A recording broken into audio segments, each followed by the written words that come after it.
Good morning, everyone. Let me start one more time. Good morning, everyone. That's much better. I know it's not early, so we can talk. So what I'm going to do is speak for 10 minutes about AI and higher education, the implications of AI for higher education, and then Luis and I are going to have a dialogue together. And I want you to notice that Luis doesn't have a tie and I have a tie because he gave me his tie. So you must have heard, and Luis told me that throughout this conference, about the implications of AI on jobs and the workforce. And you have heard also about various studies projecting that up to 50% of the jobs we know are going to disappear. And those jobs that are going to disappear are not only blue-collar jobs, but white-collar jobs too. AI, in many ways, is colorblind. And, you know, when people start arguing, they say, no, it's not 50% of the jobs, it's maybe 40, it may be 30. The implications are enormous. In the emerging world, the World Bank is projecting that up to 70% of the jobs are going to disappear in the next 20 years. Now, it is true that we are going to see new jobs arising. As a matter of fact, we are seeing them as we speak. And you know them, and I can list them, but in the interest of time, I'm not going to do that. What we don't know is whether the new jobs in the short run are going to be enough to compensate for the disappearance of the old jobs. And this has profound implications for society, for inequality, etc., etc., etc. I'm not a labor economist. Luis is an economist. He can tell you more about the implications.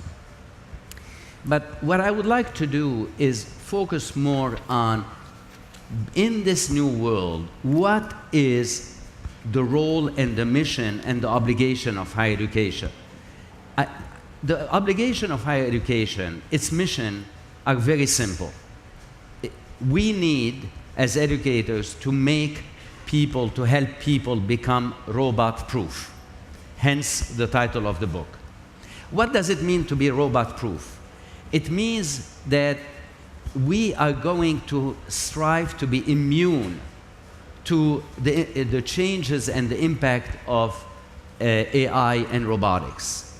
How are we going to do it? It's a journey. It's a lifelong journey.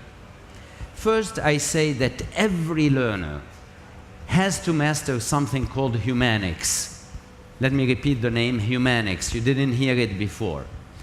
And what is humanics? Humanics is the integration of three literacies: a tech literacy, a data literacy, and a human literacy. So allow me to explain. I'm saying that every learner nowadays has to master the tech literacy, which means understanding how to work with computing, how to work with machines, and how to interact with machines. Second is a data literacy, understand the big sea of information generated by computing and how to navigate that. And third is the third literacy is focusing on the human literacy, namely what we humans can do that machines cannot duplicate. And what are they? Is the ability to be innovative, entrepreneurial, creative, the ability to look people in the eye, to look at Lucia, understand her body language, see whether she agrees with me or not, to work with other people in team setting, to be culturally agile, to understand people coming from different horizons, and to be global. So what I'm saying is that every person has to master, every learner has to master humanics, which is the integration of the three literacies. But you know that if I give you books to read and courses on creativity, innovation, entrepreneurship, that's not enough. Why? In order to understand it, we have to do it. And the second phase of what I'm saying is that, yes, in order to master humanics, you need to engage yourself in experiential learning. And what is experiential learning? Experiential learning is doing what you are learning. So, you know, in my own institution at Northeastern, we have long-term co-ops where students go for 6 months each, and we are in 136 countries, and there for 6 months, they practice what is being done. Now, why is it relevant? It is relevant because it allows them to understand what they are good at, what they are not good at, to understand the others, how to work in teams, to see gaps and opportunities so you can start building companies or not-for-profits that are going to fill the gaps, and at the same time to work with people from different backgrounds on a global scale. That's one example. But there is something more to it. Experiential education is what differentiates humans from machines. What is experiential education? Experiential education is the transfer of your knowledge from a context to another. Machines do not know how to go from a context to a context to a context to another context. We as human beings are wired to look at an infinite number of contexts. Machines cannot do it. So once again, you start seeing the general approach that we are taking, that I'm advocating. Start focusing on what we humans can do that machines cannot do. If we compete with machines, we lose. If they compete with us on our turf, they lose. So what makes us different is what I call the human literacy, and what makes us different is the ability to be experiential, namely to transfer our knowledge, and not only our knowledge, but our engagement from a context to another. And that is something that machines cannot do, at least in the very long future. So becoming robot-proof is a journey. Master humanics, do it via experiential education, but don't stop there. Machines are going to get ever more performing. They are going to displace more jobs and create new ones, which means that, in fact, every one of us is going to be obsolete. That means very simply that we need lifelong learning. And lifelong learning is something that, at least in the United States, higher education has not integrated. We look at lifelong learning as a second-class operation. If I tell you, in the United States, 76% of the learners are lifelong learners. In other words, the overwhelming majority of learners are lifelong learners.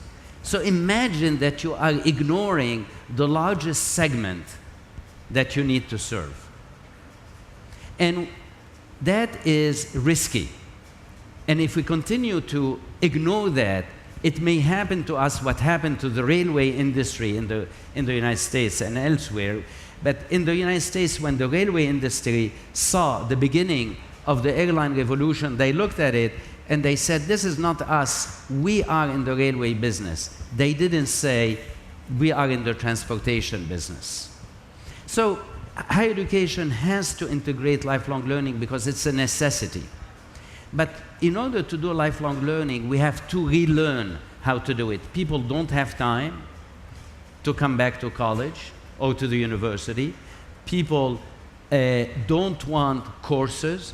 People want something, deliveries that is personalized on demand. And they want it wherever they are, and also they want it whenever they need it. At the same time, the employers are looking at it and they want real outcomes, which means that when a university starts looking at lifelong learning, it has to do it with humility. It's not the case that we are going to build those curricula, build those courses, and people will come. No, you have to sit down with the employers, you have to sit down with the mature learners and understand what their needs are, and then create units that are not necessarily built towards a degree like a master's or beyond a master's. You have to look at it in chunks, certificates, stackable certificates that will lead you to widen and deepen what you need whenever you need it. So in other words, what I'm saying, in the future, you do not need to go to the university, the university has to come to you. And it's not via online education only. It has to be embedded in companies, it has to be embedded where the learners are in different cities, and you are going to see the rise of multi-universities that have multiple locations worldwide. So what I'm saying is very simple. Becoming robot-proof is a lifelong learning journey. It starts very early on and never ends. And this is why higher education is more relevant than ever to help society adapt to this new age of artificial intelligence. Thank you.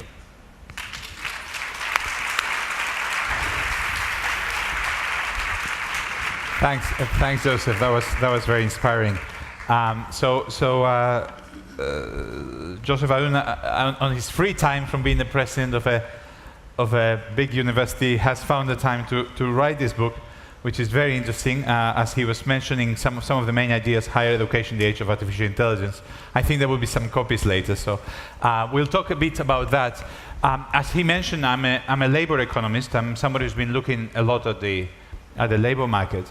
And there is one phenomenon that I want to mention, I think is going to give us the entry into his book, which is the idea of the polarization of the labor market. What we see is that the middle falls out. The routine skills are not low skills in the traditional sense we think about them. Routine skills are middle skills. They're the skills of workers in a conveyor belt in a factory, or the skills of workers or of office workers working in a bank or an insurance company. Now, the middle goes out.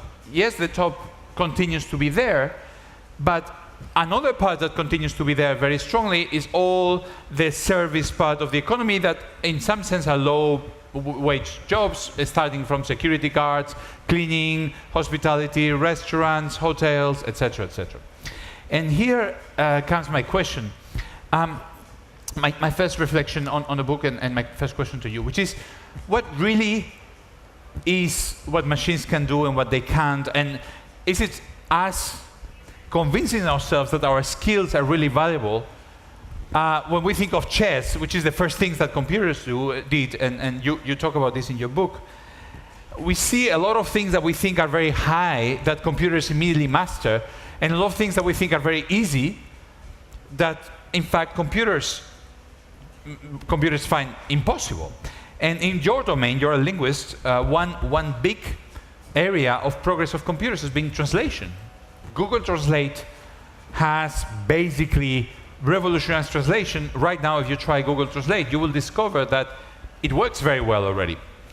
So my question is, you talk about fiction as one possibility. You don't talk a lot about emotions, although you do talk about social skills. What is it that really is the core of being human, and what's the core of what we really think? Look, you know, I challenge you on the fiction. I think computers will write songs, and I think computers will write books, but maybe computers will never serve us a coffee because we'll want a person to make eye contact with us. Well, as a matter of fact, now we have restaurants in the United States where robots are serving food and also preparing the food. So that's not, I think that my role is not to predict what disappears, what will not disappear, but to focus more, as you said, Luis, on what is unique to human beings. And as I said, you know, what is unique to humans is that we can innovate, we can create, we can be entrepreneurial, we can weep with others, we can love others. That's the emotion. We can empathize. I talk a lot about empathy. We can also understand people, and we can, after a tsunami, you know, we can think about new endeavors to launch that a computer doesn't think about. When you are in the workforce and you are looking at the workforce, look at your own example, Luis. You are working as a policy advisor to a party here. Why do we need you? Why do they need you? I don't know. So they need you for a simple reason. Because you can give them, don't blush, Luis, that's fine. You are giving them insights that data and machines cannot do by themselves. And that's the beauty of the human attributes, those attributes that I mentioned. So be entrepreneurial, be creative, transfer your knowledge from a domain to another. That's something that machines have not been able to do. But Joseph, how many people are really employed in our economy, being entrepreneurial, being creative, transferring? I mean, most people are doing jobs. Great. Let me tell you, there is a misunderstanding of entrepreneurship. People think being an entrepreneur means that you have to launch a new startup, a new company. Every time you are in a job, whatever it is, and you look at it differently, and you say, I can make things in a different way, I can conceive of what's being done in a different way, even if you are in a large company, you are an entrepreneur, you are an innovator. This organization today is an organization that is innovative. That's why we are here. So don't think about entrepreneurship as only a startup. That's a fallacy. Yes, starting something from scratch is terrific, is valuable. But many people are in large organizations, and if you want, every person who within a large organization can rethink what is being done, what she is doing, she is an entrepreneur. Let's go beyond this small definition. It's not helping us. So let me put it maybe slightly different. Let's take the perspective of a student. And you're telling a student today, look, computers are coming, you need to study more. And the student answers, student reads and hears what's going on today here and says, she says, look, I think that if I study linguistics to be a translator, or I think if I study computer science, as you write in your book, maybe computer science will be done by computers, maybe programming will be done by... And the student tells you, you know what, I don't think student studying pays. I prefer to be working as a hairdresser or in a tattoo parlor, because I think hairdressers will always exist. How do you persuade the student, look, education will always be worth it, and really, what would you recommend this student, who is probably in the audience today, what would you recommend them to do? First of all, the example of hairdresser is a bad example. It may disappear for two reasons. Some people like me lost their hair. and the second, more importantly, is that it's very easy to have machines. Actually, we're experimenting with robots now cutting your hair, taking care of your needs, etc. So that is let me go back now to your more fundamental question. What I am saying is that in whatever you do, start by cultivating what is unique to you as human beings. You don't know which aspects of your profession or your expertise is going to disappear. You're an economist. Are you safe? Mm-hmm. No? I don't know. I think you told me you gave up tenure in London to come here. Yes. So you didn't practice safety. But let's go back to this point. We don't know which jobs are going to disappear in the long run. We can project accounting, radiology, etc. We have lists. Why? Because those are based on routines. But therefore, the person has to be in a lifelong learning situation. I am obsolete. You are obsolete. Every one of us is obsolete. And therefore, that means that we have to be in a lifelong learning situation, re-educate ourselves, reskill ourselves, upskill ourselves. If we don't do it, we become victims. And therefore, it's not a question of convincing. It's a question of offering lifelong opportunities. And if we don't do it, we are all going to suffer. Actually, let me give you examples from the United States. Why is it the case that the Rust Belt is suffering? They went into the old economy of coal, etc. You know, is the old economy. It's not needed anymore. They need to move into the new economy. Who is helping us do it? Who is helping them do it? We are not doing that. And therefore, it's not the job of convincing people understand what they need. Actually, we surveyed last year with Gallup, Northeastern University and Gallup surveyed what the attitudes of people towards AI. Everybody knew that AI is going to displace them. They knew that. And they knew that they need to educate themselves and reskill themselves. So it's not a question of convincing. It's a question of offering opportunities, and universities have to do it. So I have a little bit of a different perspective on the social and emotional, on the service economy. I do think that, yes, there are machines that serve you coffee, but nobody wants, I mean, people pay three euros to go to a place, but they could just put a euro in a box and the coffee would come out. That already exists. So for us, that aspect of the eye contact of the person who knows you and who tells you what coffee do you want, etc., I think that is part of that's exactly, I agree with you, that's exactly what I'm saying. You know, the ability of interact with others, the ability of working in teams, the ability of understanding people, their emotions, where they are going, how to work with them, that's unique. And so you're reinforcing exactly what I'm saying, Luis. So let me tell you. Let me mention something Yes. about coffee. Yes. When I say that there are restaurants where you are served with robots, I'm not saying that you are going to a machine and push the button. The robot is coming to you. Yes. The robot will even give you a massage. Okay. Luis. Maybe it's okay. Let me pass to our jobs, which are our concern. So universities and the obsolescence of universities and what can higher education do. So take a look there at that side of the room. Why this side, not this side? The right side. So notice where people are looking. Where are people looking? Are they looking at you? They're actually looking at the screen. I had never noticed before.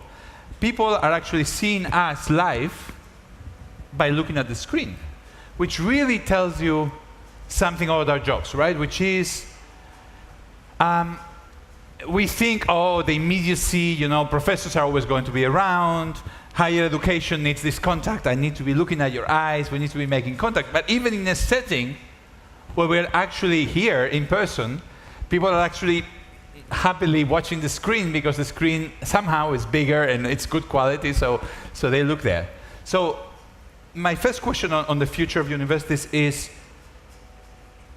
what's the sense of universities when people have YouTubes where they can see the highest, best professor teach the best calculus, and they can actually see us talking in the screen? Look, knowledge is becoming a commodity. You have knowledge everywhere for free. You don't go to college or to the university because you want to have the knowledge. We are going to the university in order to go beyond that, in order to start understanding yourself, to start understanding others. This is the role of experiential education, as I said. The teacher is no longer the center of the world. The teacher is a coach helping others. Courses by themselves, being in a large setting where you have 100 students or 60 or 300, those are becoming obsolete. What is the role of colleges and universities is to bring people together, let them interact with you, with the material and with each other, and then let them experience that in a real-world setting. That's a humbling experience, incidentally, for educators. Why? Because we are not the center of the world anymore. We are at best coaches. We are also ourselves becoming obsolete. And which means that we constantly have to re-educate ourselves, re-skill ourselves, reinvent ourselves. And from this perspective, let me tell you, we are a conservative bunch in higher education. We want to change the world, but we don't want to change ourselves. Mm-hmm. And that's why, the students vote with their feet. So the future is not going to be the same future. Frankly, you don't need to be here today to listen to a dialogue or to be in a summit. Why are you doing it? You are doing it because it's an opportunity for you to network, to talk with others, to really have encounters that you cannot have in a normal setting. Think about it in the same way for students. They are there to encounter other students, to learn from each other, to learn with you, and to be experiential, to allow them to be experiential and integrate the classroom experience with the world experience. So why don't you tell us a bit, I think that people will learn from that, about your experience in Northeastern, about the co-op approach, a little bit, given people a little bit of a sense for, it's a very different model than the one people in Europe are used to experiencing. For how exactly do you try to get people to have this experiential learning? In general, in higher education worldwide is not very differentiated. We usually have a model, and the model is we take students for 3 years or 4 years, depending on the country, and we essentially make them focus on courses plus some mobility. For instance, you have the Erasmus program in Europe, which is great, and that's it. The approach of experiential learning is very different. The approach of experiential learning is focused on the idea that in order to learn, you need to integrate the classroom experience with the world experience. If you are in a company, or if you are in an NGO for 6 months, you are testing what you have learned, you are refining it, and you are understanding also yourself and others. So our students essentially apply for jobs in for-profits, not-for-profits, worldwide, as I said, in 136 countries. We have 3,000 employers worldwide, and they have to be admitted. They are paid, and during this period, we have a mentor there in the company, and when they return, we integrate what they have done in the classroom. This allows them to understand themselves, as I said, what they are good at, what they are not good at, to understand the others. I can start knowing how to work with others, to understand the gaps, the opportunities. Very often they come back and they say, I want to launch this company, this not-for-profit, and also to be ready for the world. This model is global and is experiential. It worked very well for us because, just to give you an example, as a private university in the United States, we have 62,000 applications for 2,800 seats. Why? Why are they applying? Not because I'm good looking, but because they want this experiential education. And what I said before is that experiential education is an edge that humans have over machines, because machines do not know how to transfer their generalization from a context to another to infinite context, and that's what we do well. So that's the idea. Do not, if you want to start MISA, co-op, do not make the mistake of starting something and say, oh, they are going on internships. That's meaningless. You have to prepare them before they go. You have to have a mentor in the company, and when they come back, you have to integrate it. Otherwise, they live in schizophrenic worlds. Now, if you ask me, do employers like it? The employers love it. We have more demand than supply.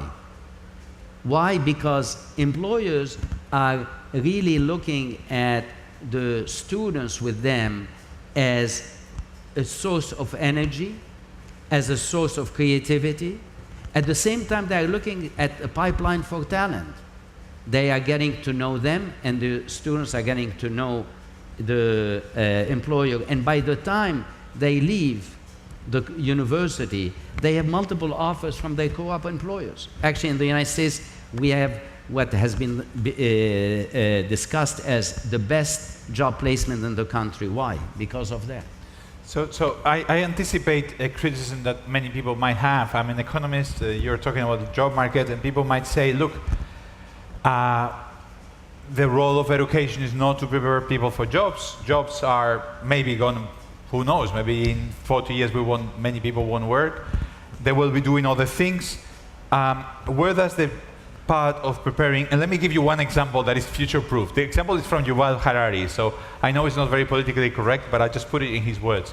He says, can people live in a virtual reality world without doing real work? And he says, yeah, like playing games. He said, yeah. He said, I'm Israeli, and we have a community of people who are Orthodox Jews who spend their life studying a book and advancing levels, like in a video game.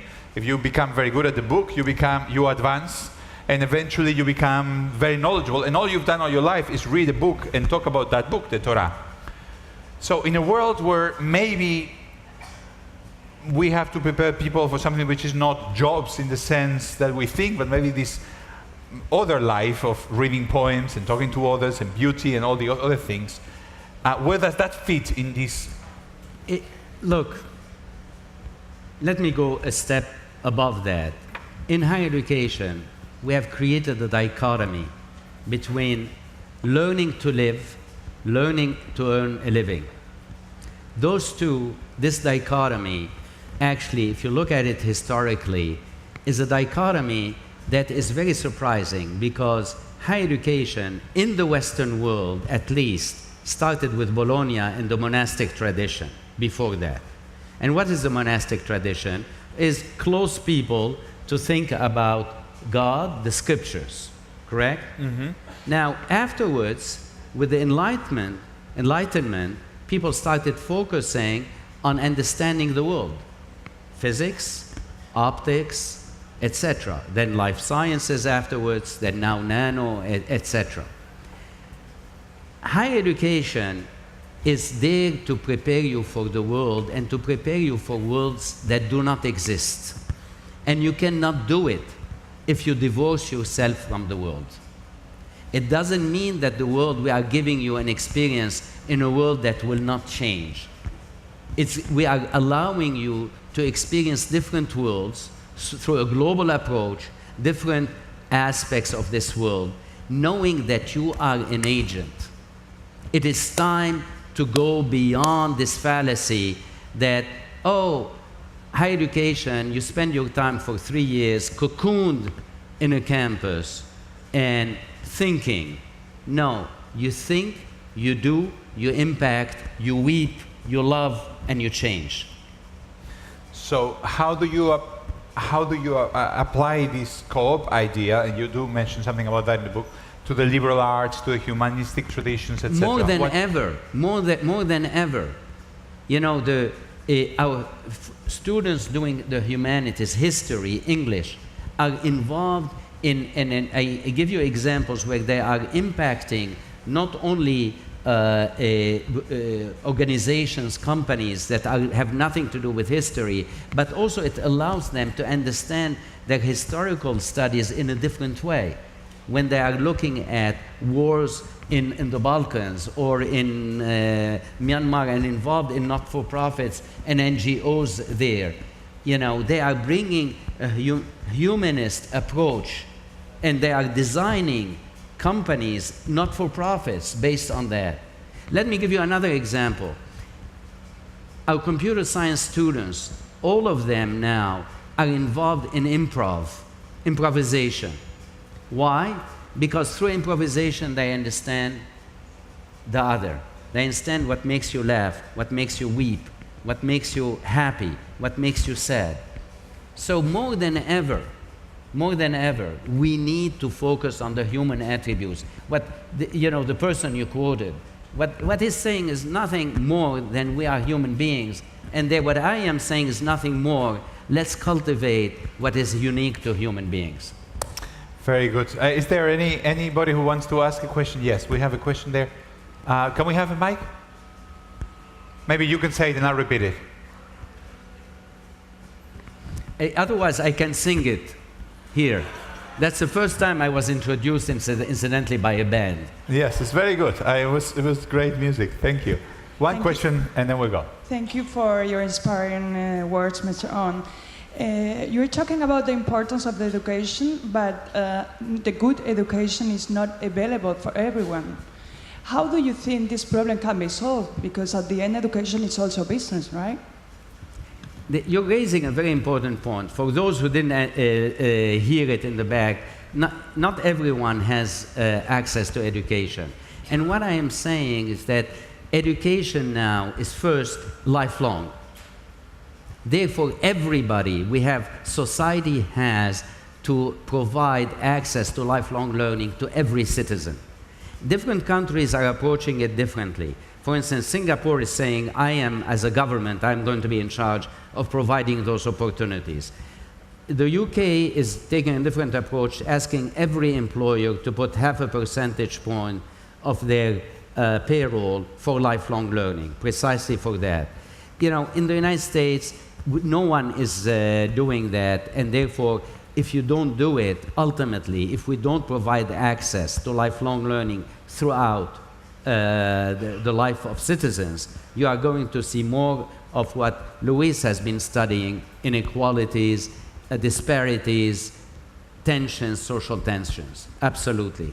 But once again, higher education has a role to play, because also we have to change our models. For lifelong learning, we cannot expect people to come to us and spend a year or two confined to a campus. They simply not do it over their lifetime. Once they finish, if you want, a degree or whatever, we have to go to them. We have to have short courses, what I call certificates, stackable certificates, and you have to adapt to the reality. And frankly, various countries are experimenting with precisely what you are saying, namely, how can we provide lifelong opportunities, including India. India being done through NGOs too. Thank you. So that was excellent. Thanks very much. Thank you, Luis. Not only the UK has this backpack with money for the workers. Macron has just passed a law in France in March, that lifelong opportunity law that allows workers to choose what they're going to spend, and hopefully we'll do that in Spain as well. So that is very good. Thank you. Thank you. Thank you. Thank you, Luis. Thank you.